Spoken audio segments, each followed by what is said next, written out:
Kate and the Beanstalk by Mary Pope Osborne. Long ago, a girl named Kate lived with her mother in a humble cottage. One day, after a hard winter, Kate's mother was in despair. "We are sure to die from hunger," she said, "unless we sell our only cow to get money for food." Kate was a plucky girl who loved to help. "Don't worry," she said, giving her mother a hug. "I'll take care of everything." And she set out for market with their cow. On the way, Kate met a beggar holding a small sack. "Magic beans," the beggar said in a creaky voice.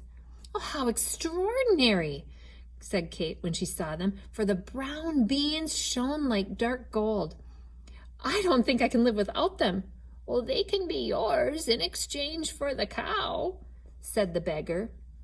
Without another thought, Kate traded her cow for the beans and rushed home to give them to her mother. But to Kate's surprise, her poor mother was horrified. "Our only hope is gone," Mother cried. "Now we will surely starve." And she tossed the beans out the window. Hungry and forlorn, Kate went to bed. During the night, Kate couldn't sleep. She got up and crept into the moonlit garden.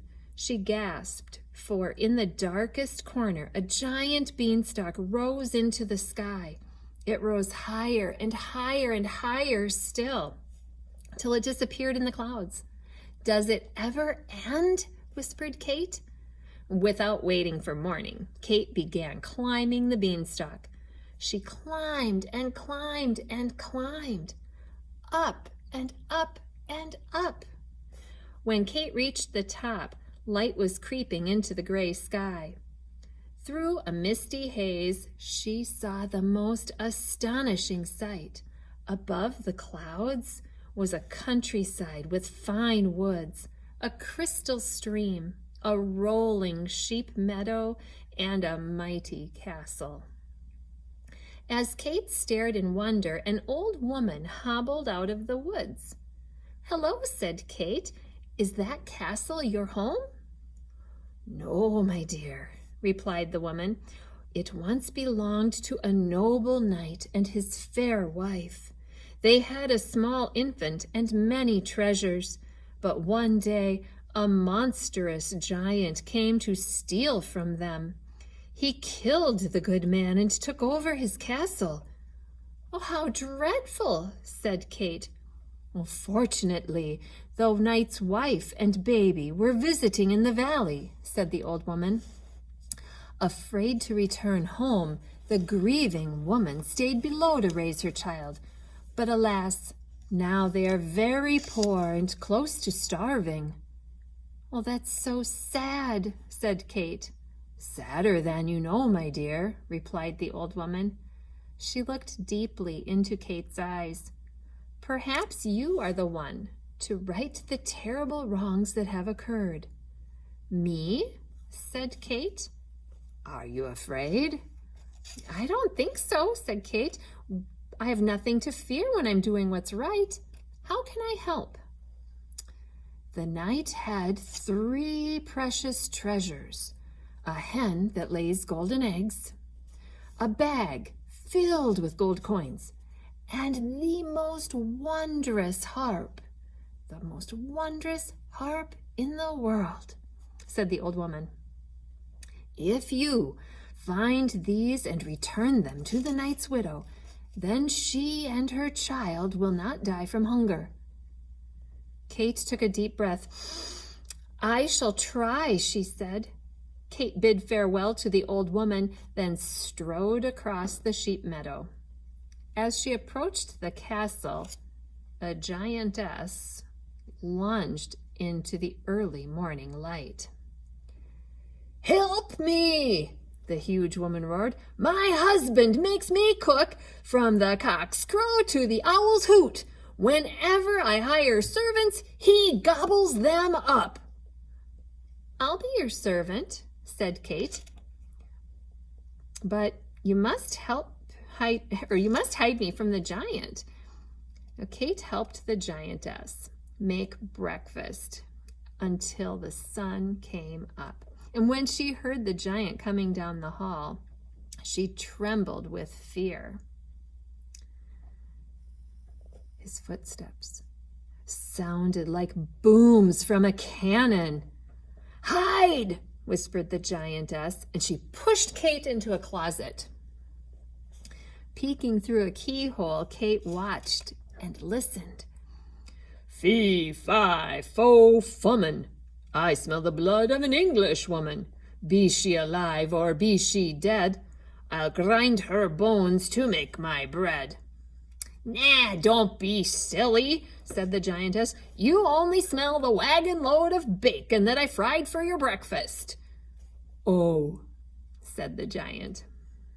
And when the giant finished eating, he said, "Bring me the knight's hen." The giantess brought out a small brown hen. "Lay," ordered the giant, and the little hen laid a golden egg. "Ha, ha, ha," roared the giant. "I love my lovely little stolen hen." And then he put down his head and fell asleep, snoring louder than thunder. Ever so quietly, Kate crept out of the closet. She grabbed the hen and rushed from the castle. She ran across the sheep meadow to the beanstalk. Down, down, down. She climbed and climbed and climbed until she landed kerplop in the garden. Kate sighed with relief. "It's better if Mother doesn't know of the danger that I've been in," she whispered to the hen. "Stay here until I can return you to the knight's poor widow." Kate hid the hen behind a bush, and then she slipped back inside her house. Kate knew that she must disguise herself to return to the castle. That night she dressed in a wig and a beard and crept out into the moonlit garden. And she climbed up the beanstalk. Up she climbed and climbed and climbed, up and up and up. In the light before dawn, Kate crossed the sheep meadow and knocked on the castle door. When the giantess came out, she roared, "Help me! I need a servant. The last one stole our hen and ran away." All happened as before. Kate helped the giantess make breakfast until the sun came up, and when they heard the giant's booming footsteps and bellowing voice, the giantess hid Kate in the closet. "Fee, fi, fo, fummin.